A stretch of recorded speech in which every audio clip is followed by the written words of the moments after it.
So this pen is very inexpensive, but it writes well. I like it.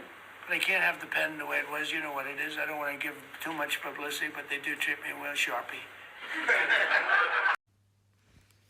Hello. Yeah.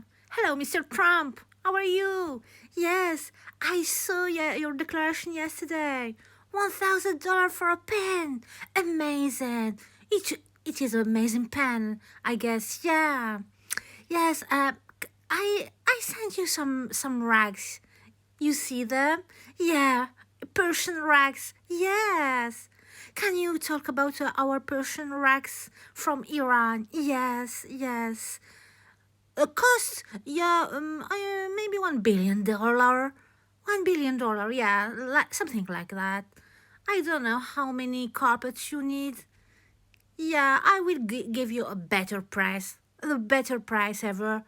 Yes, thank you, Mr. President. Thank you very much.